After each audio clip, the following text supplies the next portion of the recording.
Hello everyone, welcome back to your own channel that is EduGrown. This is Richard Sharma, your social science educator. As you know that हमने हमारे channel पे class 9th and 10th के लिए new session start किया है, जिसके अंदर हम फुल कोर्स कंप्लीट करवाने वाले हैं, वो भी फ्री ऑफ कॉस्ट। साथ के साथ में ये जो कोर्स है उसको इस हिसाब से डिजाइन किया गया है जिसके कारण आपके फाउंडेशन कोर्स में भी आपको हेल्प मिल सके। And one more important thing to you, और कह सकते हैं आपके लिए गुड न्यूज, अब आपको नोट्स के रिगार्डिंग परेशान होने की बिल्कुल भी जरूरत नहीं है। आपको बस छोटा सा काम करना है कि हमारी वेबसाइट, जिसका लिंक आपको डिस्क्रिप्शन बॉक्स में मिल जाएगा, साथ के साथ आप देख रहे होंगे स्क्रीन पे भी डिस्प्ले हो रहा होगा, राइट। एंड मैं आपको यहाँ भी इंफॉर्मेशन दे देती हूँ, www.edugrown.in। इस पे जाके आप विजिट करेंगे तो वहां जाके आप क्लास 9th एंड 10th के किसी भी सब्जेक्ट्स के किसी भी चैप्टर के नोट्स को इजीली डाउनलोड कर सकते हैं, वो भी free of cost. And I hope आपने मेरा शेड्यूल चेक कर लिया होगा, जिसके अंदर मैं आपको MWF में क्लास 9 को सोशल साइंस पढ़ाती हूँ एंड TTS में क्लास 10 को सोशल साइंस पढ़ाती हूँ, right. Now as you know that today is what, Monday, ठीक है। सो आज किसका टर्न है? आज क्लास 9 का टर्न है, जिसके अंदर हमारा ज्योग्राफी सब्जेक्ट चल रहा है, उसका chapter number 2 physical features of India चल रहा है, ओके। इसका ये लास्ट लेक्चर है, हम बोल सकते हैं, ओके। जो आपका मेजर फिजियोग्राफिक डिवीजन है इंडिया के 6, उसका ये लास्ट है, द आइलैंड। एंड साथ के साथ में मैं आपको कुछ जो इम्पोर्टेंट आपके बोलना चाहिए आपके बुक्स के अंदर नोट्स दिए गए हैं, वो मैं आज डिस्कस करूंगी, ओके। सो स्टार्ट करते हैं हमारे चैनल को, चैनल को बोल रही हूँ, स्टार्ट करते हैं हमारी वीडियो को स्टार्ट करने से पहले मैं आपसे एक छोटी सी रिक्वेस्ट करना चाहती हूँ कि अगर आप मेरे चैनल पे नए हैं तो आप प्लीज मेरे चैनल को सब्सक्राइब कीजिए और बेल आइकन को प्रेस कीजिए, जिसके कारण कोई भी वीडियो आप मिस ना कर पाए। और साथ के साथ में मेरे वीडियो को लाइक, कमेंट एंड शेयर कीजिएगा। सो स्टार्ट करते हैं हमारी आज की वीडियो को। So welcome to the social science class बच्चा। Now as you know that, जैसे कि मैंने आपको बताया था, आज हम हमारा लास्ट डिवीजन पढ़ने वाले हैं मेजर फिजियोग्राफिक डिवीजन का, ठीक है, इंडिया के, जो है the islands, okay. As you know that हम अगर इंडिया की बात करते हैं तो लैंड मास के अलावा हमारी कंट्री के पास 2 मेजर आइलैंड है, ओके। एक हमारा है लक्षद्वीप आइलैंड, दूसरा हमारा है अंडमान एंड निकोबार, ओके। तो फर्स्ट ऑफ ऑल हम ये देखते हैं कि आइलैंड का मीनिंग क्या होता है। Got it? वैसे तो मुझे पता है, आप लोगों को पता होगा आइलैंड का मीनिंग क्या होता है, बट फिर भी मैं आपको एक डेफिनेशन दे देती हूँ। आइलैंड क्या होता है? एक पीस ऑफ लैंड होता है, ठीक है। एक पीस ऑफ लैंड होता है, एक एरिया होता है, उसके आसपास पूरे साइड क्या होता है? वाटर होता है। Got it? तो एक पीस ऑफ आइलैंड और उसके चारों साइड वाटर है, तो वो क्या कहलाएगा? आपका आइलैंड कहलाएगा। आप इजिली इस पिक्चर को देख सकते हैं, this is your piece of island and इसके चारों साइड क्या है? वाटर है, okay. That's why it is called island, okay. Now अगर यही हम इंडिया के रिगार्डिंग बात करें तो इंडिया के पास 2 आइलैंड है, ओके। एक है हमारा लक्षद्वीप, दूसरा है हमारा अंडमान एंड निकोबार। हम 1 बाय 1 करके पढ़ते हैं, ओके। तो अगर हम हमारे फर्स्ट आइलैंड की बात करते हैं, that is our Lakshadweep island, तो आप इस फिगर के अंदर भी देख सकते हैं, मैंने इसके अंदर सारी चीजें लिख दी है regarding Lakshadweep island, okay. Now और साथ के साथ में मैं आपको बता भी देती हूँ। So the Lakshadweep island group in the Arabian Sea is close to Kerala, ठीक है। एज यू नो दैट इधर आपकी अरेबियन सी है, इस साइड आपका बे ऑफ बंगाल और नीचे की साइड आपका इंडियन ओशन है, राइट। तो ये जो आपका अरेबियन सी है, ओके, और ये जो साइड है आपका, ठीक है, ये जो वेस्टर्न साइड है, इधर मालबारा कोस्ट है, ठीक है, उसी के पास आपका क्या है? लक्षद्वीप आइलैंड है, ठीक है, जो 36 आइलैंड से मिलके बना है, हम बोल सकते हैं एक तरह से। Got it? सो ये आपका हो गया। नाउ तो समझ में आया, अगर हम लक्षद्वीप आइलैंड की बात करते हैं तो वो क्या है? इंडिया के कहां से हम बोल सकते हैं? वेस्ट साइड में, पहली चीज। और दूसरी चीज हम उसको ये बोल सकते हैं, वो ये जो आपका लक्षद्वीप आइलैंड ग्रुप है वो कहाँ है? आपका अरेबियन सी के पास, अरेबियन सी के अंदर है, क्लोज टू केरला, ओके। तो ये जो आपका लक्षद्वीप आइलैंड है ना, आप देखना ये पूरा अरेबियन सी से घिरा हुआ है, okay. Now this group of island is composed of small coral island। अब क्या बोला जा रहा है? ये जो ग्रुप ऑफ आइलैंड वो कंपोज हुआ है, किससे कंपोज हुआ है? आपको स्पेशली एक वर्ड याद रखना है, and that is coral island, okay. Where is the pay, हाँ, ओके। तो ये जो आपका ग्रुप ऑफ आइलैंड है वो किससे कंपोज हुआ है? कोरल आइलैंड से, ठीक है। अब आप पूछोगे मैम ये कोरल आइलैंड क्या होता है? Got it? तो डोंट वरी, अभी आपको सिर्फ ये याद रखना है कोरल आइलैंड है, ठीक है। मैं उसके बाद बताऊंगी कोरल कैसे होता है, कैसे वो फॉर्म होता है। Got it? आप देख सकते हो समथिंग लाइक इस टाइप का कुछ स्ट्रक्चर होता है। Okay, now the Lakshadweep island were early known as Laccadive, Minicoy and Amindivi, ठीक है। तो अगर हम बात करें बहुत टाइम पहले की या अर्लियर हम इसको लक्षद्वीप नहीं बोलते थे, ठीक है। इन आइलैंड के नाम क्या थे आपके? लकादीप, मिनिकॉय, एमेंडीव। आपको ये नाम याद रखने हैं। हो सकता है आपसे ऑब्जेक्टिव टाइप के क्वेश्चंस में या फिर आपका जो आजकल एमसीक्यूज 1 वर्ड टाइप के जो क्वेश्चंस आते हैं 1 मार्क्स के, उसमें आपसे पूछा जा सकता है कि लक्षद्वीप का पुराना नाम क्या था। ओके, तो अर्लियर हम उसको क्या बोलते थे? लक्षद्वीप नहीं बोलते थे, लकादीप, मिनिकॉय एंड एमेंडीव बोला जाता था। ओके बच्चा ना, और एज वेल एज इनकी स्पेलिंग भी आप याद कर लेना, बिकॉज हो सकता है आपको अगर ऑब्जेक्टिव में नहीं आया 1 वर्ड में पूछ लिया तो अगर आपको नाम तो याद है बट आपको स्पेलिंग याद ना हो, ठीक है। It cover small area of 32 square kilometre. Okay, अगर हम इसकी बात करते हैं तो ये कितना एरिया कवर करता है? 32 स्क्वायर किलोमीटर एरिया ये कवर करता है। ओके, देखा जाए तो ये बहुत छोटा सा एरिया है, किसी भी सिटी से बहुत ज्यादा छोटा है, right. Now Kavaratti island is the administrative headquarter of Lakshadweep. Okay, तो जो यहाँ इसका जो लक्षद्वीप है, लक्षद्वीप के अंदर मैंने बताया था आपका 36 आइलैंड से मिलके बना हुआ है एक तरह से आपका, तो जो उसमें कावारती आइलैंड है वो क्या है? एक तरह से एडमिनिस्ट्रेटिव हेडक्वार्टर है उसका, ठीक है। या फिर हम बोल सकते हैं लक्षद्वीप की कावारती क्या है? कैपिटल है। ओके, जैसे कि अगर हम एमपी की बात करते हैं तो एमपी की कैपिटल क्या है? भोपाल, ठीक है। अगर हम इसके अलावा किसी और स्टेट की आप देख लो, फॉर एग्जाम्पल क्या बोलना चाहिए आपका, छत्तीसगढ़ की देख लो, छत्तीसगढ़ की आपकी कैपिटल क्या है? रायपुर है, ठीक है। तो वैसे ही एक तरह से लक्षद्वीप का एडमिनिस्ट्रेटिव हेडक्वार्टर या फिर हम बोल सकते हैं उसकी क्या, जो लक्षद्वीप आपका यूटी है, यूनियन टेरिटरी है, उसकी कैपिटल क्या है? कावारती आइलैंड है। Okay, now it has great diversity of flora and फोना, ठीक है। क्या बोला जा रहा है? वहां बहुत ज्यादा ग्रेट डाइवर्सिटी है, डिफरेंट डिफरेंट टाइप्स के आपको फ्लोरा एंड फोना मिलेंगे। फ्लोरा का मतलब होता है प्लांट लाइफ एंड फोना का मतलब होता है आपका एनिमल लाइफ। ओके, तो ऑब्वियसली बात है वहाँ फॉरेस्ट एंड ऑल है, वहाँ पानी है, सब कुछ है, तो वहाँ ग्रेट डाइवर्सिटी है, ठीक है। किस चीज की? फ्लोरा एंड फोना की। The Pitti island which is uninhabited has a bird sanctuary।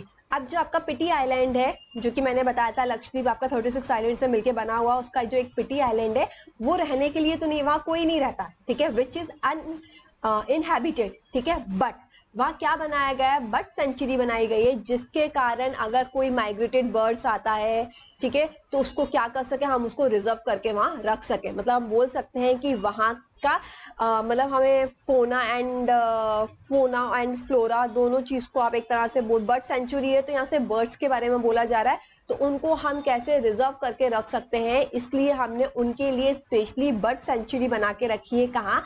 Pity island पे, जो कि लक्षद्वीप के अंदर है। ओके, वहां इंसान नहीं रहते हैं, वहां मेन जो है आपका बर्ड सेंचुरी बनाई गई है। गॉट इट बच्चा? ये तो था आपका, हम बोल सकते हैं लक्षद्वीप के बारे में। ओके, देख लिया हमने लक्षद्वीप के बारे में क्या क्या पढ़ा आपका। लक्षद्वीप की अगर हम बात करें तो एक तो वो अरेबियन सी के अंदर है, ठीक है, कोरल आइलैंड से मिलके बना है। इसके बाद अगर हम बात करें तो उसको पहले क्या बोला जाता था? लकादीव, मिनिकॉय एंड एमिनडीव। ओके, और जो उसके एरिया की बात करें तो 32 स्क्वायर किलोमीटर है। अगर हम इसके हेडक्वार्टर की बात करें तो कावारती है, और हमें यहाँ बहुत सारी ग्रेट डाइवर्सिटी देखने को मिलती है, फ्लोरा एंड फोना। और यहाँ इधर आपकी पिटी आइलैंड के अंदर एक बर्ड सेंचुरी भी है, ठीक है। तो अगर आपसे पूछा जा सकता है कि बर्ड सेंचुरी कहाँ है लक्षद्वीप आइलैंड में, तो आपको पता होना चाहिए पिटी आइलैंड के अंदर है। इसके अलावा आपसे ये भी पूछा जा सकता है कि एडमिनिस्ट्रेटिव हेडक्वार्टर कहाँ है आपका लक्षद्वीप का, तो आपको पता होना चाहिए कावारती में है। इसके अलावा आपसे एरिया भी पूछा जा सकता है, तो you know about it 32 square kilometre. Okay, देख लिया इसमें से कितने सारे क्वेश्चन बन गए, इवन हर एक पॉइंट्स में से एक आपका क्वेश्चन बन सकता है। Got it? नाउ अब जो नेक्स्ट है वो है आपका अंडमान एंड निकोबार आइलैंड। अब हम देखेंगे, हमने एक आइलैंड के बारे में पढ़ लिया, अब जो आपका सेकंड है अंडमान एंड निकोबार आइलैंड, उसके बारे में हम डिटेल पढ़ेंगे। या मैं आपको क्या बता रही थी, मैं आपको बता रही थी अंडमान एंड निकोबार आइलैंड के बारे में। Got it? तो अगर हम अंडमान एंड निकोबार आइलैंड की बात करते हैं तो इसको क्या बोला जा रहा है, ये एक तरह का लॉन्गिट्यूड चेन है आइलैंड का, जो कि बे ऑफ बंगाल के इधर लोकेटेड है। ओके, अगर हमने आपकी क्या बोलना चाहिए था, उसका लक्षद्वीप आइलैंड की बात की थी तो वो आपका अरेबियन सी के साइड में था, ठीक है। और अगर हम अंडमान एंड निकोबार की बात कर रहे हैं तो वो आपका किस साइड है, वो लोकेटेड है बे ऑफ बंगाल की साइड। आप यहाँ देख सकते हो, ये आपका अंडमान एंड निकोबार क्या है, आइलैंड है। वेयर इज दी पेन, हाँ ये रहा, ठीक है। तो आप ये देख सकते हो, ये आपका बे ऑफ बंगाल है, उसी साइड आपका ये अंडमान एंड निकोबार आइलैंड है। और आप इसको भी देखोगे तो एक तरह से ये लंबी सी चेन टाइप की है। ओके, ये आपका अंडमान है और ये आपका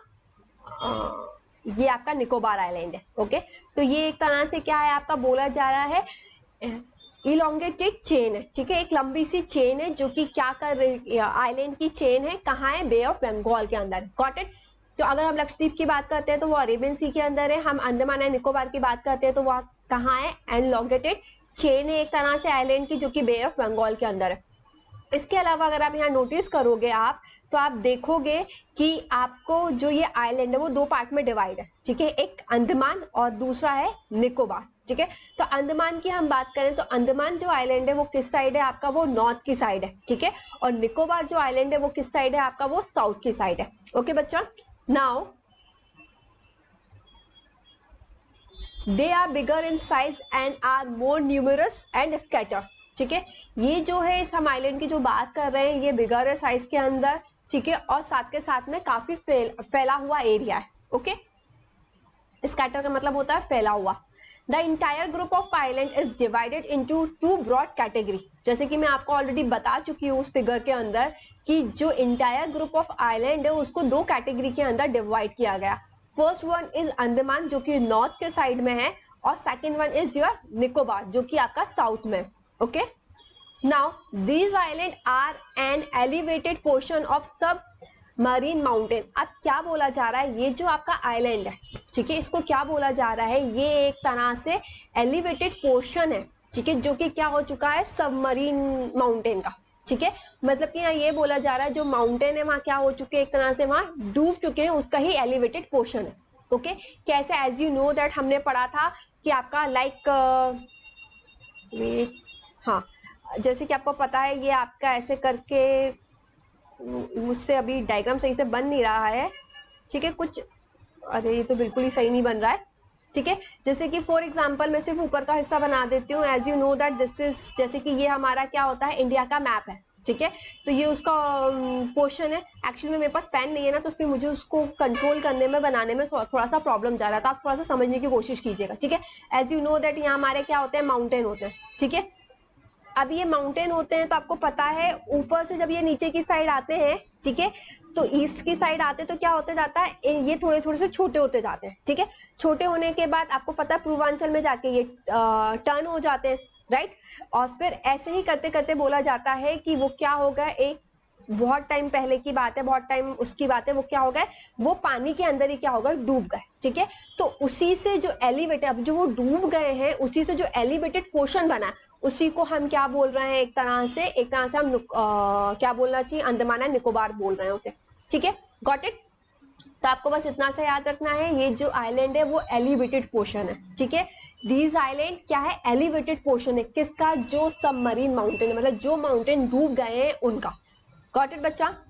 now these islands lie to equator and experience equatorial climate and thick forest area. As you know that, क्या आपको पता है कि अगर हम बात करें हमारे, सॉरी, हाँ, अगर हम बात करें हमारे इंडिया की, राइट, तो जैसे कि ये जो होता है नीचे का साइड, साउथ साइड, ठीक है, तो जो हमारा एक्सट्रीम साउथ साइड एक तरह से बोला जाता है वो 8 डिग्री के धर के करीब का होता है, ठीक है। कितने का होता है आपका, 8 डिग्री, ठीक है। और उसी के पास में जब आप है ना मैप देखोगे तो उसी के थोड़ा सा नीचे जाके इस साइड आपका क्या होता है, ये आपके छोटे छोटे से आइलैंड है जिसको हमने क्या बोल दिया, निकोबार एंड अंडमान आइलैंड बोल दिया। ठीक है। तो ये जो है एक्चुअली में वो क्या है, ये जो आपकी 0 डिग्री इक्वेटर है उसी के थोड़े पास है, ठीक है। इसलिए वो इक्वेटर के पास है ये आइलैंड, इसलिए वहां का जो क्लाइमेट है वो क्या बोला जा रहा है, इक्वेटोरियल क्लाइमेट बोला जा रहा है, ठीक है। इक्वेटोरियल है तो वहां गर्मी भी बहुत ज्यादा है, आइलैंड है, पानी भी बहुत ज्यादा है, जिसके कारण गर्मी है, पानी है, सब कुछ, जिसके कारण वहां का जो एरिया, ठीक है, तो वहां क्या बोला जाता है, थिक फॉरेस्ट एरिया है वो, ओके। अब वो थिक फॉरेस्ट एरिया है, साथ के साथ में आपको ये भी पता होना चाहिए कि थिक फॉरेस्ट एरिया के साथ साथ वहां लोकल ट्राइब भी बहुत ज्यादा पाए जाते हैं, ओके। ऐसा नहीं है कि हम लोग भी जैसे घूमने लोग बाग जाते हैं वहां, that is a different thing, but वहां जो मेजर पॉपुलेशन है हम बोल सकते हैं या ज्यादातर लोग हैं वो क्या है, वहां के लोकल ट्राइब्स है। Got it. So I hope आपको समझ में आया होगा ये कि आपका अंडमान एंड निकोबार आइलैंड क्या है एंड आपका लक्षद्वीप आइलैंड क्या है, ठीक है, उसके क्या क्या इंपॉर्टेंस है। नाउ अब जो हमारा नेक्स्ट टॉपिक है हम बोल सकते हैं, या फिर आपका डू यू नो के अंदर भी दिया गया है कोरल, ओके। तो अब हम यहाँ पढ़ेंगे कोरल क्या होता है और कैसे वो आइलैंड को क्या करता है, फॉर्म करता है, ओके। सो अगर हम कोरल की बात करें, ठीक है, तो कोरल का मतलब क्या होता है, they are short live microscopic organism which live in colonies. क्या बोला जा रहा है, ये एक तरह का आपका माइक्रो ऑर्गेनिज्म है, ठीक है, जो कैसे रहते हैं, जो कॉलोनीज के साथ रहते हैं, ठीक है, मतलब ये कभी अकेले नहीं रहते, इनको रहने के लिए एक तरह से हम बोल सकते हैं कॉलोनी, एक तरह से ग्रुप चाहिए होता है। Got it? They flourish in shallow, mud-free and warm water. They secrete calcium carbonate. और क्या होता है जब ये फ्लोरिश करते हैं तो क्या होता है, वो जब वो फ्लोरिश होते हैं सैलो वाटर के अंदर तो क्या होता है आपका, वहां क्या करते हैं, ये सिक्रीट करते हैं कैल्शियम कार्बोनेट, ओके। जो कैल्शियम कार्बोनेट है आपका वो क्या होता है, सॉलिड फॉर्म में होता है, ठीक है। तो अब जब वो सॉलिड फॉर्म में होता है तो क्या होता है, जब वो सॉलिड फॉर्म में होता है तो थोड़ा थोड़ा करते करते करते करते वो क्या होता जाता है, बनता जाता है, ठीक है। वहां वो एक्यूमुलेट होता जाता है, वहां वो इकट्ठा होता जाता है, ठीक है। अब यहाँ ऑब्वियसली बात है, कोरल जो है वो ऐसा तो है नहीं जो ऑर्गेनिज्म है कि वो सिर्फ एक ही है, वो हजारों बहुत सारे होते हैं, ठीक है, एक साथ वो कॉलोनीज में रहते हैं तो बहुत सारे रहते हैं। और जो ये कैल्शियम कार्बोनेट को सिक्रीट करते हैं तो ऐसा नहीं कि सिर्फ एक दिन के अंदर वहां आइलैंड बन जाता है, okay. It will take thousands of year, ठीक है। तो वहां बहुत ज्यादा टाइम लगता है, 10,000 मान लो, 8,000 एग्जैक्टली अभी आपके बुक के अंदर फिगर नहीं दिया गया है कि कितना टाइम लगता है, but it will take thousands of year, ठीक है। तो वो जब वो जमता जाता है तो क्या होता है वहां, फॉर एग्जाम्पल मान के चलो, जैसे कि मान के चलो आपका ये आपका क्या है, सी लेवल है, ठीक है, और ये आपका नीचे का एरिया है समुद्र का, ठीक है। अब यहाँ क्या होता है, यहाँ आपका कुछ कोई रॉक वॉक रखा हुआ है या कोई सॉलिड है, ठीक है, कोई पत्थर वत्थर है यहाँ। अब यहाँ धीरे धीरे जो कोरल रीफ है, कोरल है, वो क्या करना होगी, यहाँ वो बनना स्टार्ट होगी, ठीक है। अब जब वो यहाँ बनना स्टार्ट होगी तो क्या करेगी, वो सिक्रीट करेगी कैल्शियम कार्बोनेट को, जो क्या होता जाएगा, यहाँ जमता जाएगा, एक्यूमुलेट होता जाएगा, ठीक है। फिर वैसे ये यहाँ भी एक्यूमुलेट होगा, फिर ये यहाँ भी एक्यूमुलेट होगा, ऐसे करते करते क्या हो जाएगा, ये बहुत बड़े टाइम तक क्या हो जाएगा, एक्यूमुलेट हो जाएगा। अब जो ये सी लेवल है, एक टाइम ऐसा आएगा उसके ऊपर ये हमें एक तरह से रॉक जैसा, ये आइलैंड जैसा दिखेगा, ठीक है। तो ये जो रॉक जैसा दिखता है उसको हम क्या बोलते हैं, यही हमारा कोरल आइलैंड कहलाता है। Got it. फॉर एग्जाम्पल मान के चलो आपके पास कोई भी एक छोटा सा मग है या फिर छोटा सा कोई भी टब है, ठीक है, या फिर ग्लास है, उसके अंदर आप मान के चलो आपने आधा पानी भर के रखा है, ठीक है। अब आप उसके अंदर पत्थर डालते जा रहे हो, डालते जा रहे हो, डालते जा रहे हो, तो एक टाइम क्या होगा, वो पानी के ऊपर वो पत्थर क्या होने लगेगा, दिखने लगेगा, राइट। तो ऐसे इसके अंदर होता है, जो आपका ओशियन का पानी रहता है, सी लेवल रहता है, उसके नीचे आपका क्या होता है, आपका एक तरह से रॉक जैसा होता है, उसके ऊपर कोरल रीफ आती जाती है और वो सिक्रीट करती जाती है कैल्शियम कार्बोनेट को, जो कि एक सॉलिड फॉर्म होता है, वो एक्यूमुलेट होता जाता है, होता जाता है एंड एक टाइम ऐसा आता है कि वो सी लेवल के ऊपर तक आ जाता है, ओके। तो जो हमें वो दिखता है उसको हम क्या बोलते हैं, कोरल आइलैंड बोलते हैं। Got it. नाउ जैसे कि मैं ऑलरेडी बता चुकी, the coral secretion and their skeleton from coral deposition in the form of reef, ठीक है। तो ये जो सिक्रीशन होता है, जो उनका स्केलेटन कोरल डिपॉजिट से बनता है, ठीक है, वो एक तरह से क्या होता है, वो रीफ के फॉर्म में होता है। गॉट इट बच्चा, समझ में आया, आप इस पिक्चर के अंदर भी देख सकते हो। और यहाँ का जो पानी होता है वो कैसा होता है, एक तरह से मड फ्री होता है। मड फ्री मतलब कि वहाँ इतना ज्यादा मिट्टी विट्टी नहीं होती है, ठीक है। और थोड़ा सा वहाँ का जो पानी होता है ना वो गुनगुना टाइप का होता है, ठीक है। मतलब बहुत ज्यादा ठंडा पानी नहीं होता है वहाँ का, ठीक है। तो थोड़ा सा गुनगुना टाइप का पानी होता है। Got it? समझ में आया आपको कोरल क्या होता है, कोरल आइलैंड कैसे बनता है आपका? ओके। नाउ अगर हम इसकी बात करें तो they are mainly of 3 kind. Okay, तो ये जो आपकी होती हैं वो कितने होते हैं, 3 टाइप के होते हैं आपके। जो फर्स्ट है आपका बैरियर रीफ है, ठीक है। अगर हम बैरियर रीफ की बात करते हैं तो it is like this. Okay, ये कुछ इस टाइप से दिखता है। एंड अगर हम बैरियर रीफ के एग्जाम्पल की बात करें तो the great barrier reef of Australia is a good example of coral reef, ठीक है। कोरल रीफ में अगर हम बात करें, जैसे कि मैंने आपको बताया कोरल रीफ जो होती है आपकी 3 टाइप की होती हैं। तो फर्स्ट वन इज आपकी बैरियर रीफ, ठीक है। तो इसका अगर हम एग्जाम्पल देखें या हम इसके एग्जाम्पल की बात करें, कोरल रीफ के एग्जाम्पल की बात करें, तो जो ग्रेट बैरियर रीफ है जो कि ऑस्ट्रेलिया के अंदर है वो कोरल रीफ का सबसे अच्छा एग्जाम्पल माना जाता है। ओके, फ्रिंग रीफ की हम बात करें तो ये कुछ इस टाइप से दिखती है। ओके, नाउ एटलॉस की बात करें हम तो मैं आपको वो नेक्स्ट पेज पे दिखाती हूँ कि वो कैसे दिखती है और वो क्या कहला मतलब कैसे दिखती है और वो किस टाइप से बनती है। ओके ओके, तो जैसे मैंने आपको बताया था जो कोरल लीफ बनती है, ठीक है, तो वो आपके 3 टाइप की होती है। तो हम 2 टाइप के तो देख ही चुके हैं, ठीक है। आपके यहाँ एक तो ग्रेट बैरियर के बारे में आपके बुक के अंदर एक्सप्लेन किया गया और दूसरा अटॉस के अंदर आपके बारे में एक्सप्लेन किया गया, ठीक है। तो मैं आपको उसके बारे में तो बता चुकी हूँ। हम अटॉस के बारे में बात करें तो अटॉस क्या होता है, कुछ इस टाइप से दिखता है, हम बोल सकते हैं। ओके, तो ये एक तरह से सर्कुलर और horse shoes shape coral reef होता है, ठीक है। जैसे कि हॉर्स का शू शेप होता है लाइक दिस, ठीक है। या तो वो कुछ इस टाइप से बनता है या फिर वो सर्कुलर मोशन में या सर्कुलर शेप में बनता है। ओके, क्या होता है एक तरह से कि जो आपकी कोरल रीफ कोरल होती है वो क्या करती जाती है, सिक्रीट करती जाती है, तो वो इस टाइप से कुछ तो फॉर्म बन जाता है। ओके, जब ये इस टाइप का फॉर्म बनता है सर्कुलर या फिर हॉर्स का शू शेप जो होता है उस टाइप से बनता है, उसको हम क्या बोलते हैं, एटॉल्स बोलते हैं। गॉट इट बच्चा? नाउ ये तो आपका यहाँ एक तरह से जो आपके टॉपिक्स थे वो कवर हो जाते हैं, ठीक है। बट अब हम यहाँ बात करते हैं जो आपके बुक्स के अंदर कुछ इंपॉर्टेंट फैक्ट्स दिए गए हैं उनके बारे में। ओके, तो अगर आपका ये फर्स्ट चीज दी गई है इंडिया ओनली एक्टिव, नहीं अभी आपका एक और टॉपिक बचा हुआ है। ओके, बट उससे पहले ये आपका क्या अंडमान एंड निकोबार आइलैंड से ही मतलब रिलेटेड कुछ फैक्ट्स था, इसलिए मैंने इसको इसके साथ रख दिया, ठीक है। आपको पता है India only active volcano is found on Bahrain island in Andaman and Nicobar island of group of island, ठीक है। तो अगर हम इंडिया में बात करें एक्टिव वॉल्केनो की तो वो सिर्फ अंडमान एंड निकोबार में एक बरेन आइलैंड है वहीं देखने को मिलता है। तो ये आपसे 1 वर्ड में या फिर ऑब्जेक्टिव टाइप में पूछा जा सकता है कि इंडिया का एक्टिव वॉल्केनो कहाँ देखने को मिलता है। अगर आपको अंडमान एंड निकोबार आइलैंड करके आए तो आप उसको टिक लगा सकते हो, और आपको स्पेशली मेंशन हो बरेन आइलैंड तो आपको बरेन आइलैंड पे टिक लगाना है। गॉट इट बच्चा? नाउ आप देख सकते हो ये आपका इंडिया है, ये आपका अंडमान एंड निकोबार, ये अंडमान एंड निकोबार है, और इधर ही एक आपका आइलैंड है जिसको हम बरेन आइलैंड बोलते हैं। यही आपका एक्टिव वोल्केनो देखने को मिलता है।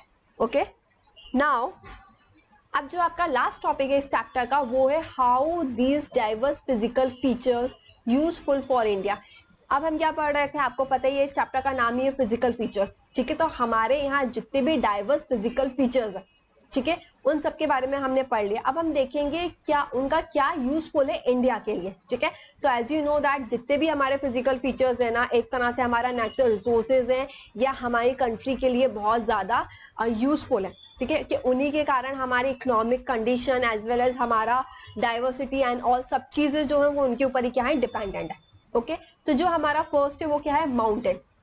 तो माउंटेन हमारे लिए कैसे यूजफुल है, तो as you know that mountain जो है वो आपका forest as well as water का मेजर सोर्स बोला जाता है, ठीक है।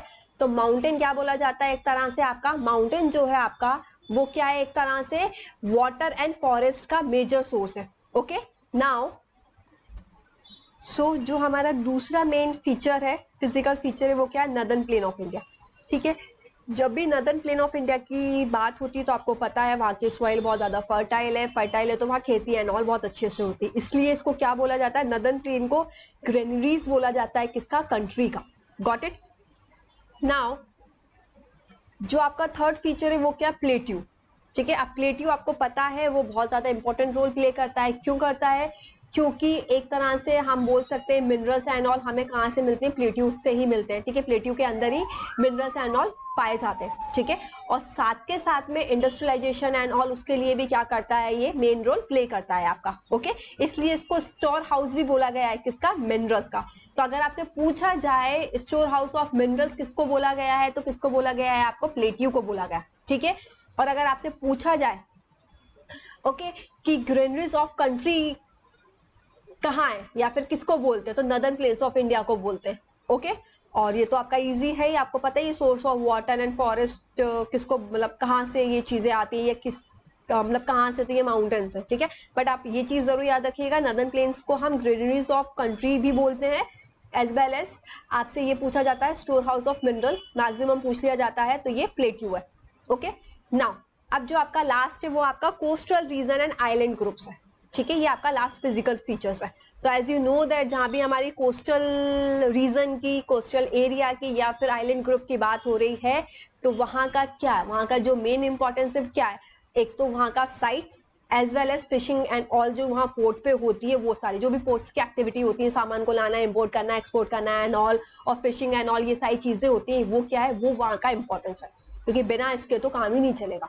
ठीक है, बिना पोर्ट के तो काम ही नहीं चलेगा, तो ये वहाँ का इंपॉर्टेंट है। तो आपको समझ में आया होगा कैसे हर एक फिजिकल फीचर जो है उसकी खुद की एक इंपॉर्टेंस है, किसी भी एक भी फिजिकल फीचर्स के बिना हमारा इंडिया क्या है, इनकम्प्लीट है, हम बोल सकते हैं। ठीक है, इसलिए हमारे यहाँ की डाइवर्सिटी इतना अच्छा, हमारा यहाँ का कल्चर एंड क्लाइमेटिक का कंडीशन एंड ऑल, और हर चीजें सारी अवेलेबल है, क्योंकि हमारे यहाँ का फिजिकल फीचर इतना डाइवर्स है। ओके, नाउ अब ये मैंने आपको डायग्राम दे दिया है, या फिर मैं बोल सकती हूँ मैप बना के दिया है, जिसके अंदर सारे फिजिकल फीचर्स को मैंने बताया है। अगर हम ये ऊपर नॉर्थ के साइड की बात करते हैं, ठीक है, ये तो ये आपका क्या है, नदर्न माउंटेन रीजन है। ठीक है, ये आपका क्या है, ग्रेट प्लेन्स ऑफ नदर्न है। ओके, ये आपका पेनिसुलर प्लेट्यू है, राइट, ये आपका वेस्टर्न कोस्ट प्लेन है, ये आपका ईस्टर्न कोस्ट प्लेन है, और ये आपके क्या है, आइलैंड्स है। ओके, और यही 6 टाइप के हमने फिजिकल फीचर्स पढ़े थे। अगर आपको ड्रॉ करने के लिए भी आता है मैप के अंदर, तो आप इजिली इस हिसाब से, वैसे ऐसा आता नहीं है बट आप फिर भी बता सकते हो, या आप ड्रॉ करके भी बता सकते हो। फॉर एग्जाम्पल आपके पास एक्स्ट्रा टाइम मिल गया, आपको मार्क्स अच्छे चाहिए, एक्स्ट्रा मार्क्स चाहिए, तो आप थोड़ा सा मैप बना के, अगर आपसे नदर्न प्लेन के बारे में पूछा तो आप उसको ऐसे करके इंडिकेट भी कर सकते हो। ओके, टीचर थोड़ा सा खुश हो जाएंगे। ओके, नाउ ये तो हो गया आपका चैप्टर यहाँ एक तरह से कंप्लीट, बट अब जो आपके इंपॉर्टेंट फैक्ट्स गिवन है, ठीक है, डू यू नो करके, हम उसको भी देख लेते हैं, क्योंकि उसमें से भी बहुत बार ऐसा होता है क्वेश्चन पूछ लिया जाता है, एक आध तो पूछ ही लेते हैं। ठीक है, so the Chilika Lake is the largest salt water lake in India. It lies in the state of Orissa to the south of the Mahanadi Delta. ठीक है, तो अगर आपसे पूछा जाए इंडिया का लार्जेस्ट सॉल्ट वाटर लेक कौन सा है, तो चिलिका है। ओके, दूसरी चीज कौन से स्टेट में है, उड़ीसा के अंदर है। तीसरी चीज ये कहाँ है, एक तरह से तो हम बोल सकते हैं महानदी डेल्टा के साउथ में। ओके, समझ में आया। Largest salt water in India क्या है, चिलिका लेक है। दूसरी चीज वो उड़ीसा के अंदर है, और हम बोल सकते हैं south of the Mahanadi delta. Now Doab is made of 2 word, डू मीन्स 2 एंड अब मीन्स वाटर। ठीक है, अब आपके यहाँ एक चीज और दी गई है कि जो डूबा है वो एक तरह से 2 वर्ड से बना हुआ है, DO डू और AB अब। ठीक है, तो डू का मीनिंग क्या होता है, 2, और अब का मीनिंग होता है वाटर। सिमिलरली जब मैंने आपको नदर्न प्लेन्स के बारे में पढ़ाया था, तब मैंने आपको पंजाब के बारे में एक्सप्लेन किया था। On that type also I explain you about the Punjab. ठीक है, कि पंजाब वर्ड का क्या मीनिंग है। ठीक है, बट यहाँ भी मैं आपको डू यू नो में एक बार और फिर से बता देती हूँ। पंजाब को अगर हम एक तरह से बोलना चाहिए, अगर हम इसको तोड़ेंगे, ठीक है, तो पंच आब होगा। ठीक है, तो एज यू नो दैट आब का मतलब तो वाटर होता है, तो ये वाटर हो गया, और पंच का मतलब क्या होता है, 5। तो पंजाब के इधर क्या बोला जाता है, 5 रिवर्स है, इसलिए अब उसको क्या नाम दे दिया, उस स्टेट को पंजाब नाम दे दिया। Got it. नाउ अब दूसरा जो आपका बोला जा रहा है वो बोला जा रहा है Majuli is the Brahmaputra river is the largest inhabited river island in the world. ठीक है, मजूली करके जो है एक तरह से ब्रह्मपुत्र की रिवर है, वो क्या बोला जा रहा है, मजूली क्या है, रिवर राइन है। ठीक है, किसकी रिवर राइन है, आपकी ब्रह्मपुत्र रिवर की, जो वर्ल्ड की मतलब वर्ल्ड की याद रखना, इंडिया की नहीं, वर्ल्ड की लार्जेस्ट इनहैबिटेड रिवर राइन आइलैंड है। गॉट इट बच्चा।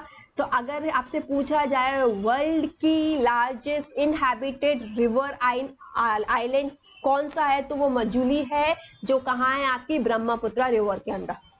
ठीक है, most volcanoes and earthquake in the world are located at plate margins। ठीक है, अगर हम वर्ल्ड में बात करें कि ज्यादातर, ठीक है, मोस्टली वोल्केनोस या फिर आपके अर्थक्वेक, ठीक है, कहाँ एलोकेटेड है, कहाँ लोकेटेड है, तो वो प्लेट मार्जिन पे है। बट कुछ ऐसे भी हैं जो कि विद इन दी प्लेट्स है, कुछ तो ठीक है 8 प्लेट मार्जिन है, बट कुछ within the plates also है। Got it.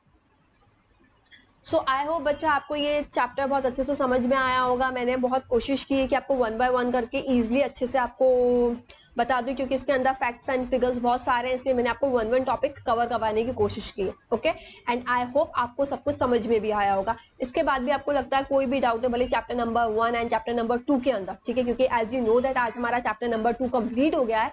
अब नेक्स्ट वाली वीडियो में हमें क्या देखना है, सिर्फ हमें एनसीईआरटी के क्वेश्चन आंसर्स करने हैं, राइट।